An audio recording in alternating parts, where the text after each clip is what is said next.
Hello बच्चों, मैं आपका रवि सर बोल रहा हूँ। बच्चों, आज हम 1.2 से संबंधित कुछ सवाल पढ़ने जा रहे हैं। तो बच्चों, आज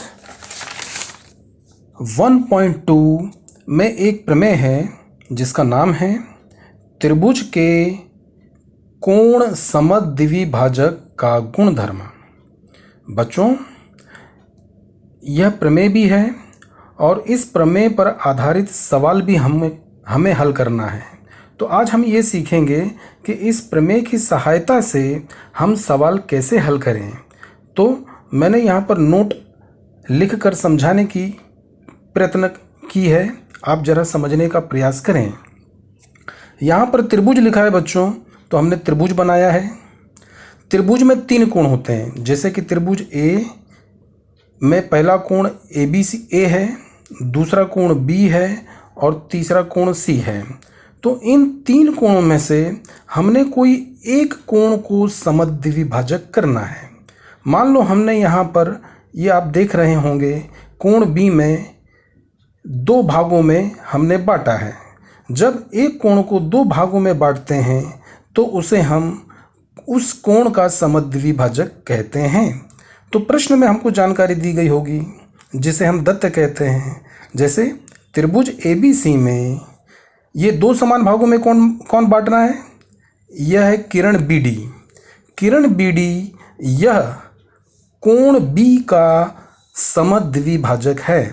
ऐसी जानकारी आपको जब प्रश्न में मिले तो हमें आंसर में कारण लिखना होगा। त्रिभुज के कोण समद्विभाजक के गुणधर्म से या प्रमेय से। अब इसका सूत्र कैसे बनाएंगे? सूत्र बनाते वक्त आपको ये नहीं लिखना है, ये आपके समझने के लिए मैंने बताया है। आपको यह सूत्र लिखना है, ये वाला सूत्र। तो ये सूत्र कैसे बनेगा? कोण बनाने वाली भुजा का अनुपात। अनुपात का मतलब होता है बटे में लिखना। तो कोण कौन सा है हमारा? 3 कोण है। एक कोण है A, दूसरा कोण B और तीसरा कोण C। तो 2 समान भागों में कौन बांट रहा है? B। यानी ये कोण किसकी वजह से बन रहा है? जैसे हमें कोण बनाना होगा, तो यहाँ एक उदाहरण के द्वारा बता रहे हैं। जैसे बिंदु B पर कोण बन रहा है, तो कोण बनने के लिए कम से कम 2 भुजा चाहिए या 2 किरण चाहिए। तो इस प्रकार कोण बनाने के लिए हमें ज़रूरत है AB और BC की। यहाँ पर देखिए आप, कोण B किसकी वजह से बन रहा है? AB और BC। तो अनुपात यानी AB बटे BC। हमने क्या लिखा? AB बटे BC बराबर। अब इस कोण के सामने वाली भुजा का, सामने वाले को सम्मुख कहते हैं। तो कोण के सम्मुख भुजा का अनुपात, तो इस कोण के सम्मुख भुजा कौन है? AC। लेकिन AC कितने भागों में बट गया है? AD बटे DC। तो ये हमने लिखा AD बटे DC। यहाँ पर 4 घटक दिए हैं, एक ऊपर, दूसरा नीचे, दूसरा, तीसरा, चौथा। तो इन 4 घटकों में से कोई भी 3 घटकों के मान दिए होंगे।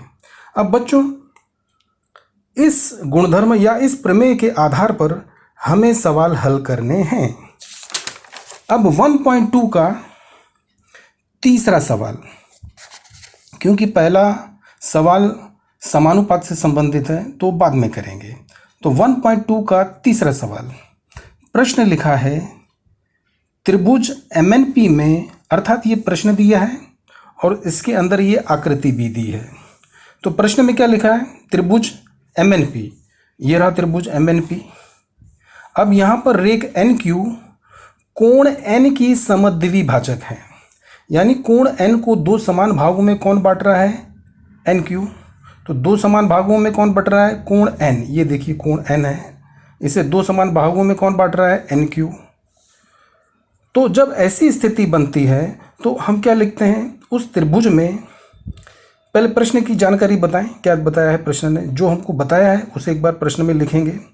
त्रिभुज MNP में रेख QN या NQ, यह कोण N की समद्विभाजक है।